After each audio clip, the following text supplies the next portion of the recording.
Sophie, comtesse de Wessex, porte une bague de fiançailles accrocheuse de Prince Edward, et elle est évaluée à une somme stupéfiante à 6 chiffres.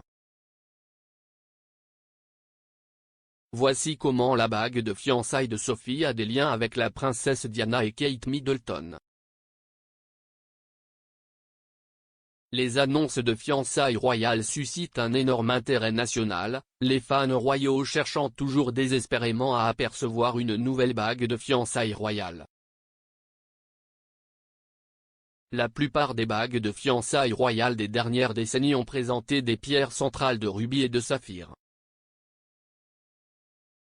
Mais lorsque le plus jeune fils de la reine, le prince Edward, a proposé à Sophie Rhys-Jones en 1999, il a opté pour une bague en diamant plus traditionnelle pour sa future épouse.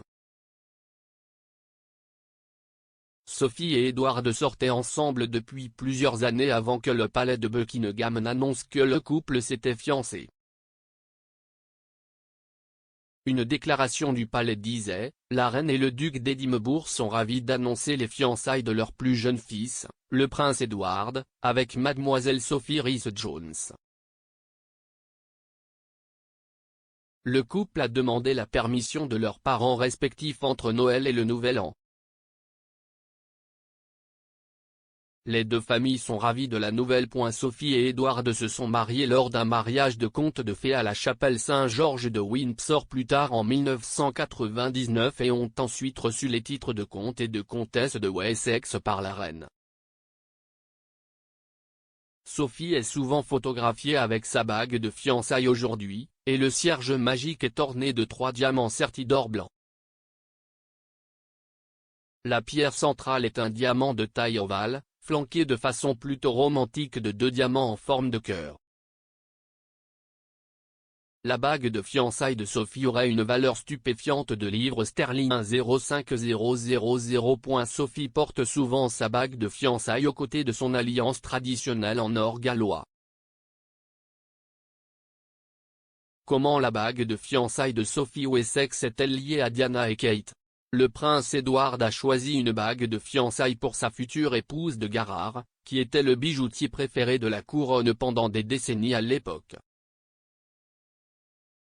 Le même bijoutier a créé la bague de fiançailles en saphir emblématique de la princesse Diana, que la défunte princesse aurait elle-même choisie. À l'époque, la bague de Diana a fait sensation car elle n'était pas sur mesure, donc n'importe qui aurait pu acheter la bague dans le catalogue du bijoutier.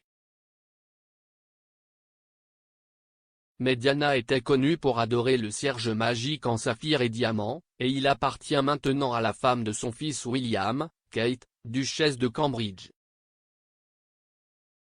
William a proposé avec la bague pendant que le couple était en vacances au Kenya, et de nombreux fans royaux étaient ravis qu'on se souvienne de Diana lors de la journée spéciale du couple. Fiona Wellington, acheteuse de pierres précieuses et de bijoux et co-directrice-co-conceptrice chez Mine London, a déclaré à Express. .uk, la pièce la plus connue de Diana était sans aucun doute sa bague ovale de 12 carats en saphir de Ceylan et en diamant, maintenant merveilleusement portée.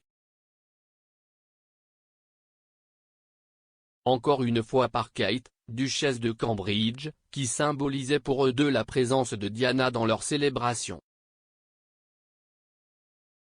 En raison de l'incroyable valeur sentimentale, il est peu probable que la famille royale se sépare jamais de la magnifique bague, mais elle a une grande valeur. Madame Wellington a ajouté, en termes de valeur, il est passé de 30 000 livres à plus de 300 000 livres, ce qui le rend encore plus étonnant et ravissant que le prince William l'ait transporté dans son sac à dos en Afrique pendant 3 semaines avant de proposer à Kate.